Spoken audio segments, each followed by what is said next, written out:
L'invité de LC Première. Ce matin, on s'intéresse notamment au Fonds européen de développement. En tant que pays et territoire d'outre-mer de l'Union européenne, la Nouvelle-Calédonie bénéficie de fonds européens pour sa stratégie de développement économique. Le 11e FED a été voté, doit être programmé prochainement, en 2017 probablement. L'enveloppe a grossi de quelques 900 millions pour atteindre 3,6 milliards de francs. Bonjour Maurice Ponga. Bonjour. Vous êtes député européen. La priorité fixée par le gouvernement, c'est l'insertion, l'emploi, la formation. Ce sont des axes où il reste beaucoup à faire, c'est pour cela. Oui, c'est la continuité du 9e et du 10e FED. Le 9e et le 10e FED étant axés sur la formation professionnelle.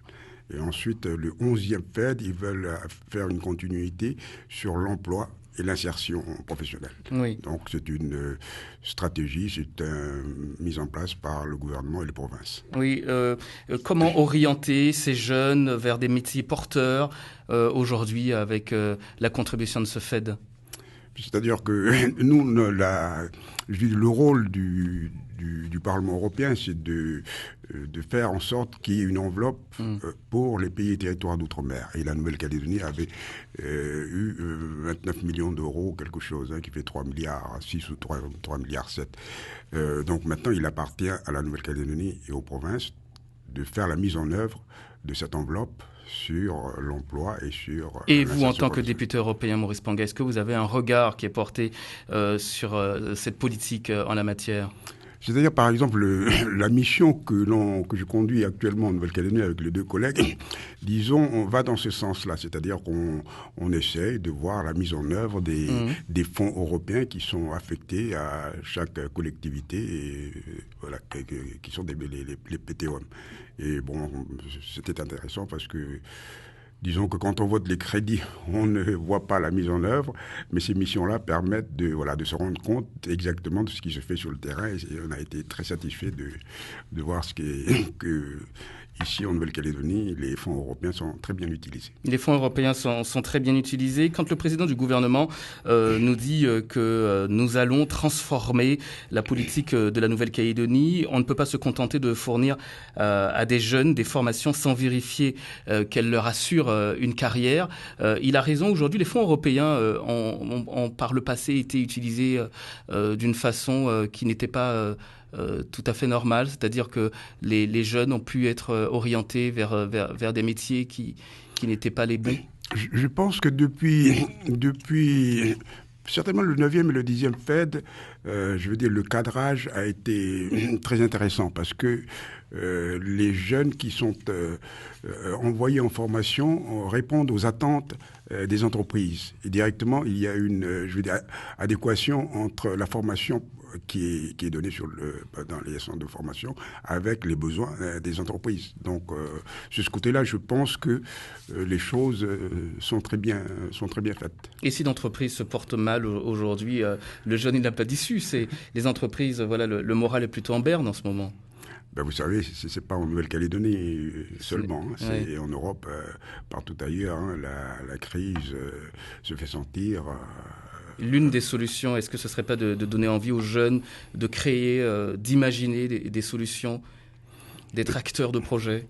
C'est-à-dire que c'est l'idéal et c'est vers cette orientation qu'il faut tendre, inciter les jeunes à créer des entreprises, à créer des entreprises qui peuvent créer des emplois et ensuite la compétitivité viendra après. Oui. C'est vers cette direction-là qu'il faut y aller. Des députés européens sont en visite en ce moment sur le territoire. Maurice Ponga, vous les avez invités. Il s'agit de Arnaud Danjean et Franck Proust. Arnaud Danjean, il est député européen, membre notamment de la sous-commission sécurité-défense. Et puis Franck Proust, député européen, membre de la commission du commerce international et de la délégation pour les relations avec les pays de l'Asie du Sud-Est. Vous les avez invités pourquoi ? C'est-à-dire... Pour Arnaud Danjean, en fait, c'est une invitation qui est ouverte à toute la délégation française du PPE. PPE étant le Parti populaire européen, le plus important parti dont vous faites partie. Voilà. Et donc, j'avais ouvert une invitation pour cette mission-là, et eux ont répondu. Et donc, on a défini un petit peu les missions. Arnaud Danjean étant responsable de sécurité, comme vous dites, bon, on a aménagé le programme de telle sorte de rencontrer les autorités compétentes de l'armée, de la gendarmerie, etc. On a visité le SMA hier, de manière à ce qu'ils puissent appréhender les problèmes du territoire, de manière à les défendre mieux au retour. Quant à Franck Proust, vous savez qu'il y a un accord de libre-échange qui va se faire entre la Nouvelle-Calédonie, entre l'Australie, la Nouvelle-Zélande et l'Union européenne. Et on a, disons que le Parlement européen, sous une proposition que j'ai faite, a adopté une résolution qui dit que dans cet accord de libre-échange entre la Nouvelle-Zélande et l'Australie, il faudrait faire attention aux pays et territoires d'outre-mer qui sont dans la région, que cet accord de libre-échange n'impacte pas leur économie. Et donc, il faut faire des études d'impact avant cette opération-là. Oui, cet accord de libre-échange, vous avez l'impression qu'il est conclu sans qu'on fasse attention à la Nouvelle-Calédonie Voilà, il n'est pas encore conclu, il est en discussion. Oui. Mais dans la discussion, il faut tenir compte dans les écrits, dans les textes, que la Nouvelle-Calédonie et les pays territoires d'outre-mer soient portés aussi, une attention particulière soit portée de manière à ne pas impacter leur économie. Ça a été fait, on l'a fait pour l'accord de libre-échange entre le Canada et l'Union européenne, pour Saint-Pierre-et-Miquelon. Donc les choses, c'est dans cette optique-là, disons, de préserver nos pays et territoires d'outre-mer. Pourquoi aujourd'hui on a des représentants de l'Europe dans la région Pacifique, Maurice Ponga? Quel est leur rôle exactement? Des représentants, vous dites Oui, une délégation des représentants de l'Europe dans la région Pacifique. Oui, en fait, c'est une politique de l'Union européenne. Les délégations de l'Union européenne se trouvent dans des pays tiers. Qui sont indépendants, les pays ACP, Australie, etc. C'est comme ça, c'est une représentation de l'Union européenne de manière à établir des dialogues politiques entre ces régions et l'Union européenne. Et vous intervenez de quelle manière, vous, Maurice Ponga, député européen de la Nouvelle-Calédonie? Est-ce que vous avez la possibilité d'avoir une relation avec ces pays-là? Oui, c'est-à-dire que, par exemple, nous, en tant que parlementaires européens, il faut savoir qu'il y a eu un groupe interparlementaire